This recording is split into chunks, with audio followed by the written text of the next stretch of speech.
exactamente desde la universidad, sobre todo con esos modelos de investigación y participación entre los distintos agentes, podéis apoyar y además se puede promover la innovación social? Muchas gracias, Ana. Buenos días a todas, todos. Gracias también a las fundaciones por la invitación.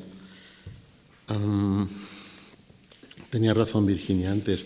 Yo creo que la innovación es posible por una sencilla razón, desde la universidad y en temas sociales, porque la venimos haciendo.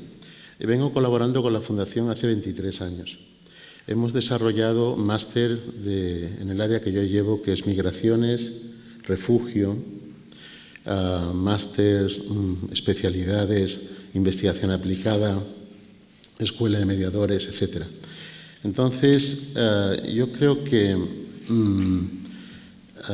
el papel de las universidades en este campo concreto, de las universidades públicas, es decisivo. Voy a enumerar 3 aspectos donde nosotros creemos estar innovando en la Universidad Autónoma.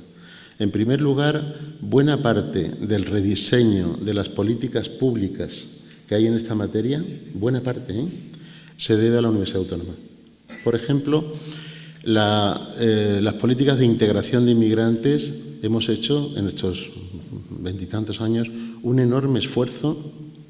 Se ha aceptado en Europa el concepto que surge de la universidad, que es que la integración de los inmigrantes no es la asimilación, es la integración mutua de los autóctonos con los inmigrantes. Las políticas de interculturalismo que se definen en la Autónoma y del que hay especialidades se están utilizando, por ejemplo, en el plan de ciudadanía del Ministerio. Se han redactado desde la Autónoma planes de convivencia del Ayuntamiento de Madrid, del Ayuntamiento de Logroño, del Ayuntamiento de Getafe. Políticas de integración, de convivencia, de interculturalismo. Estamos trabajando con Fidel para la creación de escuelas de ciudadanía en Leganés, en San Sebastián de los Reyes. Por lo tanto, es decir, un tema social importantísimo es la política pública. Yo ahí la idea que quería plantear en la mesa y de debate es que para innovar un primer requisito es tener una visión de sociedad. No es innovar por innovar, sino innovar ¿para qué? Innovar para mejorar la sociedad. Creo que Federico acaba de dar una lección magistral de por qué tenemos que innovar. Es que todo eso nos está esperando. Entonces, ¿pero cuál es el diseño de sociedad? No hay innovación social sin teoría crítica. Esto parte de una insatisfacción. A mí no me gusta cómo está la sociedad. Me da una vergüenza como profesor universitario enorme la política de refugio europea. Me avergüenza esa europeidad y entonces estoy haciendo con colegas que están en la sala todo lo posible desde el conocimiento y desde la formación, son nuestras armas, entre comillas armas, para hacer esto. Entonces, segundo punto, yo solo te enumero para el diálogo, pero el segundo punto es más concreto. Por ejemplo, nosotros hemos innovado, lo conoce muy bien mi colega Virginia, sugiriendo desde la universidad nuevos perfiles profesionales ocupacionales. Somos referencia europea en mediación y en codesarrollo.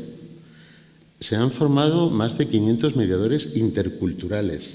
Tenemos cursos de mediación comunitaria. La línea de mediación es preferente. La está impulsando ahora nuestro presidente en Demospaz como una línea fundamental de mediación internacional, mediación comunitaria. Pero es que venimos trabajando en eso muchos profesores y varias facultades. Y se han empleado muchas personas, entre otras, de ellas más de la mitad de origen extranjero. Es decir, la Universidad Autónoma, la Fundación, incorpora a inmigrantes profesionales que vienen a la universidad, se forman y son mediadores interculturales. Recuerdo hace 20 y tantos años la cara de Enrique Galavís en la Fundación cuando veía mis colegas, el chino, el sudanés, el senegalés, y decían, en un momento decían, ¿y estos quiénes son? Uno era apátrida, el otro era irregular. De todo eso la universidad, Ángel Gabilondo, por ejemplo, dijo, aquellos que tienen estudios en origen podemos homologarles para que puedan hacer determinadas especialidades. Es decir, esto cuesta esfuerzo, pero hemos incorporado al profesional extranjero al acervo universitario y esto es algo totalmente innovador. y el perfil de ecodesarrollo, agentes de ecodesarrollo. Nadie mejor que los propios inmigrantes para mediar entre su país de origen y el país de destino. Y hemos creado proyectos de ecodesarrollo en Marruecos, en Ecuador, en Colombia, desde la universidad, avalados por la universidad. Yo quiero brevemente decir que a veces se me ha acusado a los equipos que yo he llevado de, pero para eso una ONG. No, las ONGs están muy bien, pero la universidad lo hace desde el rigor del conocimiento y desde la formación de excelencia. Nosotros solo podemos hacer innovación, intervención, transferencia desde el rigor del conocimiento y desde la excelencia de la formación. Lo otro sí puede llevar a oportunismos universitarios de hacer cosas que les corresponde a otros. Y finalmente, por decir otra cosa, todo el tema de lo que es las metodologías participativas. Ahora mismo la Fundación gestiona un proyecto con la obra social La Caixa, que llevamos trabajando 10 años y los últimos 7 años La Caixa nos está permitiendo hacer un proyecto en 39 barrios difíciles de España, Polígono Sur de Sevilla, La Cañada Real, Granada Norte, Jerez Sur. Ahí están equipos formados en la universidad trabajando a nivel de barrio con financiación de La Caixa para unir la teoría de la mediación con la teoría del desarrollo social que acaba de expresar Federico.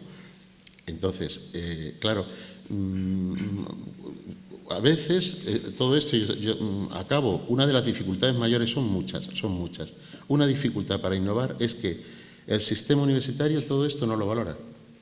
Yo cuando me he presentado a la cátedra, esto era, y bueno, esto que se nos está contando usted, esto lo hacen más bien las ONGs. Es decir, en un profesor se valoran sus artículos en inglés, JCRs, pero este tipo de cosas, el sistema no valora que los profesores hagamos este tipo de cosas. Esto uno. Pero hay una dificultad mayor y es la administración, hay que ajustarse a ella, hay que proponerles. Pero, por ejemplo, alguna de las cosas que te he dicho, Ana, y que le digo a los colegas, de un plumazo, la Consejería Social de Esperanza Aguirre, hace años, de un plumazo, quitó el Observatorio de las Migraciones, quitó la Escuela de Mediadores. Es decir, cuando cambia la política, bueno, entonces lo que tenemos que tener una paciencia enorme y saber que la política pasa, nosotros no. Hay que persistir, hay que tener paciencia, hay que seguir trabajando para poder innovar, porque el camino es tortuoso. Innovación es cambio y cambio es conflicto y resistencia. No es un camino, porque a veces está embellecida la innovación, ¿no? Innovación es transformación y habrá resistencias. Perfectamente, tenemos que tener paciencia, unidad, trabajo en equipo para hacer este tipo de proyectos innovadores, ¿no? Carlos, ¿podemos profundizar un poquito más también en la base de alianzas? ¿Cómo pasas de la parte de investigación a la parte práctica, a la colaboración entre distintos agentes? Sí. Muchas gracias, Ana. Sí, la pista que ha abierto Carmelo, que debemos profundizar, ¿no? Escuchándote, Carmelo, pensaba, por ejemplo, fíjate, en la alianza en el proyecto que acabo de decirles, de intervención comunitaria intercultural en barrios para trabajar por la convivencia, etcétera, etcétera, ¿no? Es un proyecto muy amplio. Ahí está. La Universidad Autónoma lleva la dirección científica, ¿no? Vale. La Caixa patrocina, no financia, ellos dicen siempre, no, vamos más allá, el equipo Caixa está volcado, ¿vale? Luego se firma con 32 alcaldes convenios de colaboración para desarrollar el proyecto. 32 alcaldes y alcaldesas, que son muchas magníficas. Y además hay otras tantas entidades, 39 en concreto, para cada barrio, Secretariado General Gitano, Cáritas, Cruz Roja, CEPAI, Acción Católica, etcétera, etcétera, con los que firmamos convenio. Entonces hay entidades sociales que trabajan en los barrios, alcaldías que firman convenios, una institución privada como la Caixa que está financiando todo esto y lo permitiéndolo, y una universidad que pone la dirección científica y la formación. Este es un clúster. En ese clúster, en esa alianza, yo lo que quería también plantear es la inmensa necesidad de diálogo, de no estigmatizar, porque hay estigmatizaciones a veces. Yo, por ejemplo, cada vez que digo, porque el proyecto lo financia la Caixa, mis alumnos ponen una carita, inmediatamente digo, voy a explicar esto. No es que yo me haya hecho del gran capital, Quiero decir que la Caixa tiene una fundación magnífica, con unas personas con un interés enorme, con unos dirigentes, pero mis alumnos la mirada es un poco, casi el proyecto ya se ha descalificado por sí mismo. ¿Por qué? Porque es un banco. Entonces aquí falta una política de desestigmatizar, de comprensión de unos hacia el otro, de abrirnos, de diálogo. Y a veces yo soy, en realidad, medio para que entre unos y otros, ¿no? Pueda ponerse de acuerdo. Y yo brevemente quisiera solamente decir que la segunda pista que ha abierto Carmelo, si es posible, decir que ese conocimiento nosotros hemos visto en la práctica del trabajo que es necesario ser riguroso, pero tiene otras características para que innove. Ese conocimiento tiene que ser muy actualizado. Por ejemplo, en migraciones. Nadie sabe que en España hay más de 700.000 menores de 16 años con padres extranjeros. ¿Quieres un reto desafiante? ¿Qué van a ser esos niños? Porque no van a ser como mis hijos. No van a ser como mis hijos. Y quiero que sean como mis hijos. Quiero igualdad. No la van a tener. Menos mal que estamos frenando algunas leyes educativas que les llevaban directamente a ser, en la formación profesional, baja, ya que son extranjeros, con eso que se conformen. Quiero que estén en la universidad. Quiero que la Universidad Autónoma tenga un programa específico para orgullecerse de que los hijos de inmigrantes, no los hijos solo de latinoamericanos de clases medias, sino de inmigrantes españoles, nacidos aquí. Eso se desconoce, hace falta. ¿Y esos chicos, cuál es su identidad? ¿Qué son? Algunos dicen mestizo catalán, decía uno hace poco. Otra decía ecuatoguineano español. ¿Qué son? ¿Qué se sienten? ¿Qué identidades? Refugio. ¿Quiénes son los refugiados? ¿Dónde están los estudios? ¿Cuál es la trayectoria de esas familias? ¿Qué son profesionalmente? Etcétera. No se conoce. Derechos humanos. Hay tanto que investigar. Lo vamos a intentar. Entonces, un conocimiento actualizado, un conocimiento crítico. No me da miedo la palabra. Crítico en el sentido de muchos tratadistas, por ejemplo, Boaventura Sousa Santos.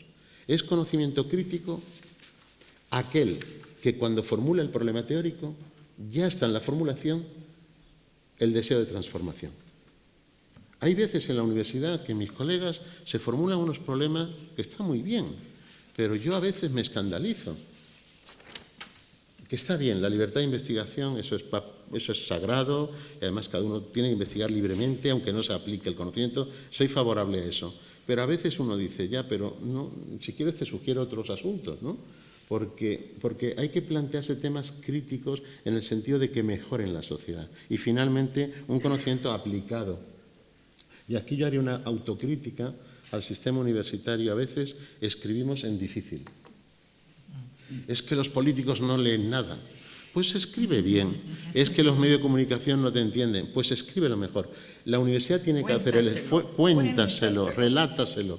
La universidad, tenemos que crear una universidad de distintos formatos y relatos de la escritura. La tesis es un formato, el ensayo científico es otro formato, pero hay muchísimos más.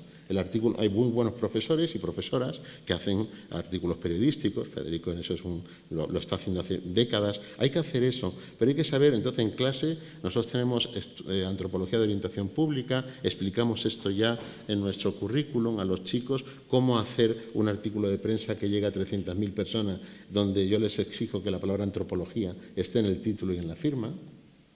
Y entonces les cuesta hablar de infancia y digo, tienes que poner antropología. Entonces, ¿qué relación hay entre la antropología y la infancia en un artículo que lean un sábado 300.000? Porque es que, acabo con esto, hay un antropólogo que me encanta como lo dice, los antropólogos a veces partimos de lo complejo para llegar a lo más complejo. Y eso no vale. ¿Qué es la cultura, profesor Jiménez? Algo muy complicado. Yo no digo eso en un colegio.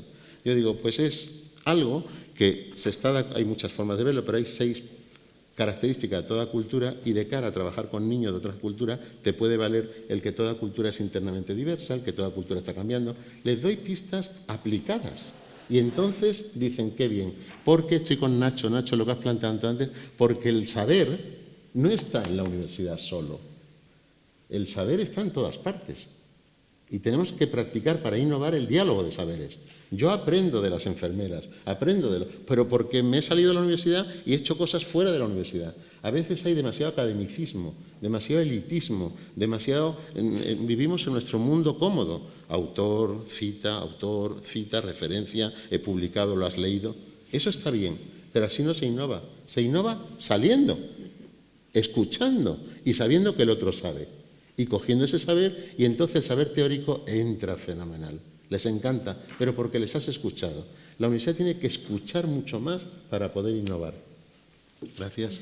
Sí, totalmente, suscribir, lo ha dicho perfectamente. Y en esa línea añadir, según te escuchaba, dos aspectos. Uno, la escala, es decir, agruparnos, no solo interdisciplinariedad, sino saber trabajar en grandes grupos de investigación. Esto ha sido uno de los lemas de José María Sanz, del rector que está aquí presente, y yo creo que en la Autónoma nos estamos dando cuenta todos que el agrupamiento investigador no debe estar solo en las matemáticas, que son un ejemplo, y en la física, que son otro ejemplo, sino también las humanidades y las ciencias sociales. En este sentido, creo que para innovar, para esta interdisciplinaridad y esta escala, también es importante lograr ya otro pasito, que es que científicos somos todos, es decir, una sola cultura científica. Yo también quiero aprovechar que está en la sala, porque creo que esta ha sido una de las líneas del gobierno actual de la UAM. Se ha ido el vicerrector también, le quería mencionar, porque ha echado una buena mano. Rafael Gares está totalmente convencido del valor de las ciencias sociales y de la necesidad de apoyar las humanidades. Ha dejado el acto porque va a filosofía, a un tema sobre género. Sí. Por eso se ha ido. Entonces, creemos que tenemos un equipo, ojalá el equipo que venga mantenga, porque tan científico es un físico como un psicólogo y no siempre esto está igual de claro, ¿no? Entonces, como la innovación social hay que hacerla entre todos, para eso tenemos que unirnos todo tipo de ciencias y humanidades. No solo, esto no es un tema, la innovación social no es de los de social, es un tema de todos, de toda la comunidad universitaria, me parece, ¿no? Y ya finalmente yo, en investigación, yo diría también un reto es combinar la investigación básica, teórica, pura, etcétera, con metodologías participativas de investigación. La investigación, aquí hay colegas en la sala que son expertos en esto, metodologías de investigación, acción participativa, audición social, es decir, renovar el elenco metodológico de la investigación. En formación, sobre todo, me interesa todo, pero sobre todo continuar formando a los profesionales de la intervención social. Educadores sociales, trabajadores sociales, agentes de igualdad, técnicos de abstención, etcétera, etcétera, etcétera. Son bastantes miles de personas que en España son decisivas para que tengan éxito los programas luego sociales. El expertise profesional hay que formarlo. La universidad es el lugar para hacerlo. Y ya en transferencia, dos cosas, nada más. Una, validar en la práctica vías efectivas de convivencia. Es lo que estamos intentando mostrar en los barrios. Hemos dicho unas hipótesis. Si la gente trabaja juntos, si la administración local se implica, si los profesionales se sienten recurso comunitario, si los vecinos trabajan, si se identifica a la gente como vecino y ciudadano y no tanto como el musulmán, o etcétera, etcétera, etcétera, lo llevamos haciendo, funciona. Funciona, se crea convivencia local. Europa necesita cosas que funcionen. Me estaba acordando de una colega nuestra, Cristina Sánchez, experta en Hannah Arendt, que viene escribiendo sobre una cosa de Hannah Arendt de los años 30. Cuando en una sociedad se mencionan una y otra vez los problemas y no se resuelven, viene lo que viene. Está hablando de los años 30, viene lo que viene. Creo que Federico en esto también ha estado ahí muy claro. Tenemos que resolver los problemas, no solo hablar de ellos, es que hay que tener éxitos. Nosotros modestamente podemos mostrar que hay vías para la convivencia, pero validadas en la práctica, no solo en un libro genial de alguien, sino en la práctica, con los vecinos. Y eso la universidad lo está haciendo. Y ya extender la cultura de la mediación. Si el mundo necesita diálogo, los expertos profesionales y no profesionales, porque mucha gente mediadora sin ser profesional, somos los mediadores, los facilitadores, los agentes de paz. Eso se tiene que extender. Hay universidades como la Complutense que al lado del rectorado tienen servicio de mediación. Desde Carlos Berzosa en la Complutense, cuando algo va a ser un expediente, antes a mediación. Antes de abrir un expediente, hablen ustedes. Y aquí el defensor nuestro universitario está haciendo una labor fantástica, ¿verdad? Porque muchas veces es mediador. Y es cuando hay un lío, pues antes de ir a un expediente disciplinario, no sé, háblese. Es decir, la cultura del habla, de la palabra, llevémoslo a la universidad. y resolvamos nuestros problemas hablando. No, y en un tema solamente de investigación, nosotros vamos a poner en marcha un trabajo de investigación con estas características sobre los, ya que dices que hay que hacer en conjunto, regímenes fronterizos y convivencia. Le tenemos que ayudar al mundo y a Europa a que hay que gobernar internacionalmente de forma diferente las fronteras. No estamos en la utopía de no fronteras, habrá que tener, pero necesitamos otros regímenes fronterizos y no lo que hace el presidente de Hungría saltándose toda la normativa de la Unión Europea.